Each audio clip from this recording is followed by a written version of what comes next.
कसिब संकल्प कीन मन माई और जातन सतिया बैठे राम सिया राम सिया राम जय जय राम सिया राम सिया राम जय हो शिव संकल्प कीन मन माई जातन सतिया बैठे अवनाई राम सिया राम सिया राम जय जय राम सिया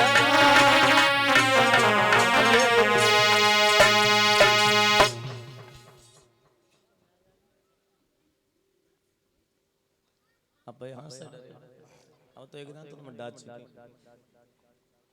और मनु है चलो सही है। और ये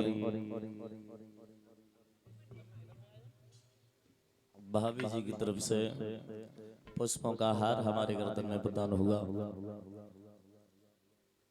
101 मुद्राओं से सम्मान किया है।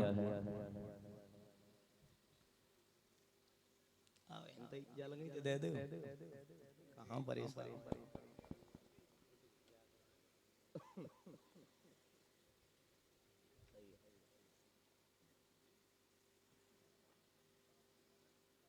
और ये हमारे मामा के सुपुत्र ध्रुव यादव है।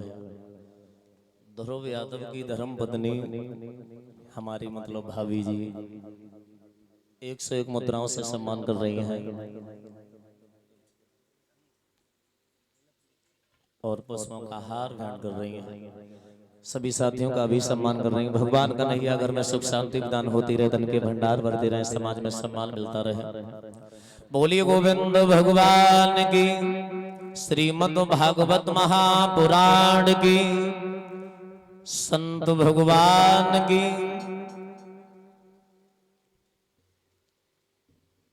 हरिर क्षेत्र के किनारे बैठे व्यास नंदन सुखदेव जी समझा करके बोले, हे उत्तरानंदन परीक्षित, जब भोले बाबा ने सती से कहा शिव संकल्प की न मन माही जातन सती ये भेंट अब नहीं,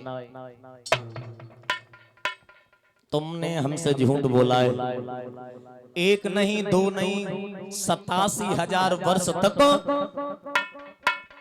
भोले बाबा समाधि को लगाए रहे और 87,000 वर्ष तक समाधि लगाने के बाद मैं नेत्र खोले सती को देखा। कितने वर्ष? 87,000 वर्ष तक। आजकल के देवियां 87 घंटा अगर खटपट हो जाए तो पट्ट झोला उठाए के मायके भाग जाते, मायके हाल भाग जाते। 87 घंटा बहुत हो जाता है, एक दिन नहीं कट दो। सवेरे लड़ाई भाई के संजा को ले झोला निकरी गई।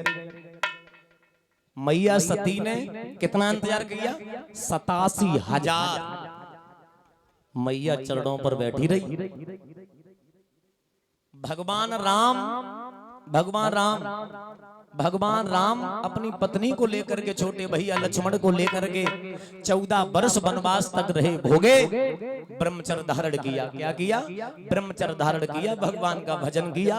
और आजकल ब्याह हो जाए तो साल ही कटते हैं, हाल खुशी घर में।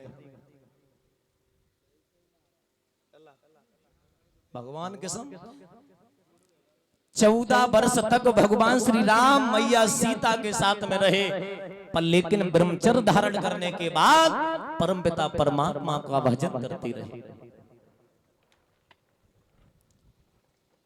जमानो ही लला हो तक की बात याद रखना मेरे भगवत श्रोताओं। नेत्र खोले तो सती को देखा, जवाब दिया सती तुम आज भी बैठी हो? जवाब दिया मैं हाँ, कहाँ जाती प्रभु, हमारा स्थान ही तुम्हारे चरणों में है और भला मैं इन चरणों को छोड़ करके मैं कहाँ जाती? जवाब दिया अच्छी बात है सती। तब तक सती की नजर आकाश की तरफ पड़ गई, आकाश में विमान जा रहे थे। जवाब दिया बोले बाबा, बोलो देवी, ये विमान कहाँ जा रहे हैं? आपको नहीं मालूम लड़ाई छिड़ गई है महाराज, आपको पता नहीं? नहीं, ये विमान जा रहे हैं, आपके पिताजी दक्ष हैं ना, हाँ। उन्होंने यज्ञ किया है, कथा की है, यज्ञ में सबका भाग है, सभी देवी देवता विमान में बैठ के यज्ञ में भाग लेने के लिए जा रहे हैं।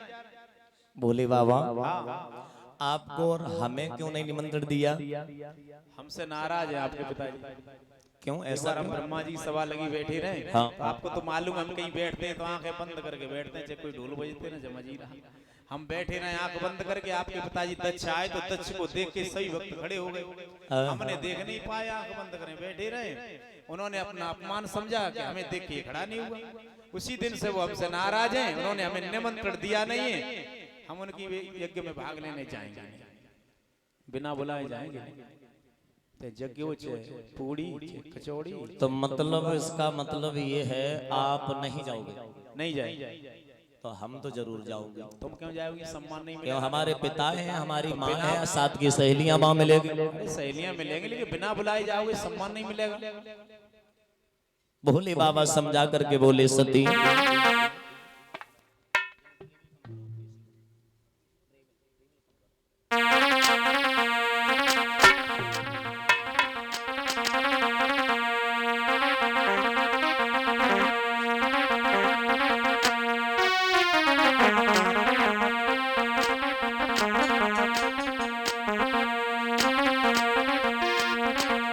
सती बोले भोले बाबा मैं तो जरूर जाऊंगी। भोले बाबा समझाए कि बोले सती कि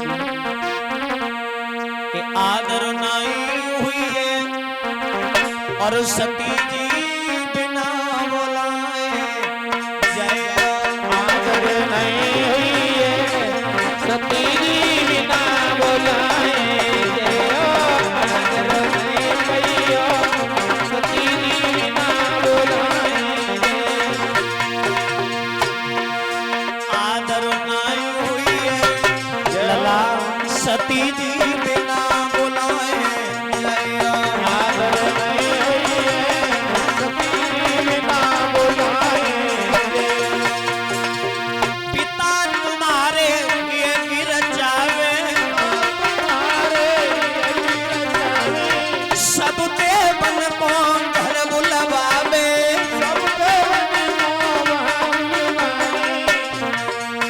सती बोलो जाए तुम पछितइयो सती जी बिना बुलाए जय भगवती दया सती बिना बुलाए।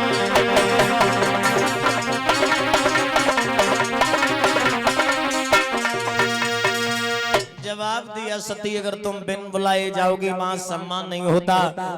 सती बोली भोले बाबा आप ही कहा करते हो गुरु पिता मित्र के यहाँ बिन बुलाए जाया जाता है। तो भोले बाबा समझा करके बोले सती बिल्कुल पागल हो, बच्चों वाली बात करती हो, तुम्हें पता नहीं है गुरु पिता मित्र के यहाँ जाया जाता है। कब जाया जाता है?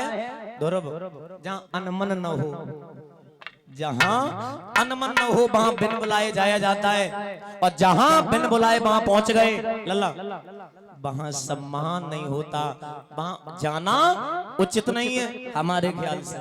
अगर अब आपकी इच्छा है अब जाना या न जाना अब आप देख लो। जवाब दिया मैं जरूर जाऊंगी, आप जाओ चाहे मत जाओ। तो सती भोले बाबा की पुनः बात नहीं मानी और सती पहुंच गई अपने पिता के यहाँ। यज्ञ हो रहा था, अपनी मैया की तरफ निहारने लगी। मैया नहीं बोली, साथ की सहेलियां खड़ी थी, साथ की सहेलियां की तरफ निहार रही है, पर लेकिन मैया की तरफ किसी ने नहीं निहारा। अपना अपमान बर्दाश्त हो गया, पर लेकिन अपने पति का अपमान बर्दाश्त नहीं हुआ। क्यों नहीं हुआ? कारण था सब देवताओं के स्थान थे, पर अपने पति भोले बाबा का कोई स्थान नहीं था। देखो स्त्रियों के अंदर मुझे ये गुण बहुत अच्छा लग रहा है हमारे ख्याल से, क्योंकि स्त्री चाहे जैसी हो और स्त्री का पति चाहे जैसा हो, स्त्री का पति चाहे जैसा जुहारी हो, शराबी हो, कबाड़ी, चाहे जैसा हो, और जब अपने मायके में जब पहुंचती है अपने पति को लेकर के,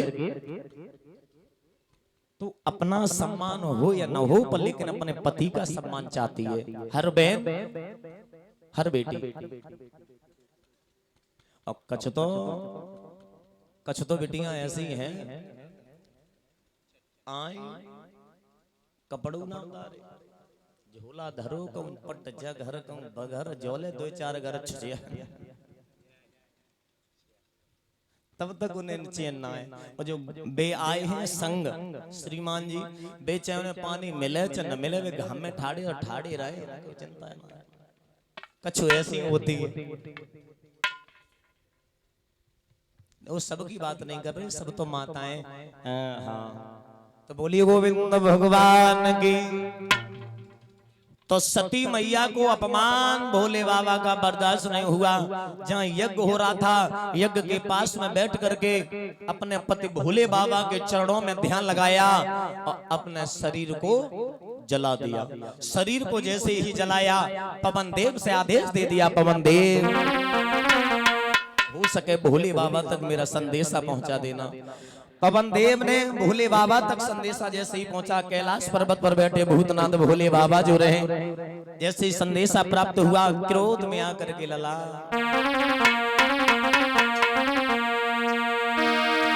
कि सोई एक जटा फिरी भोला ने पर्वत पे देव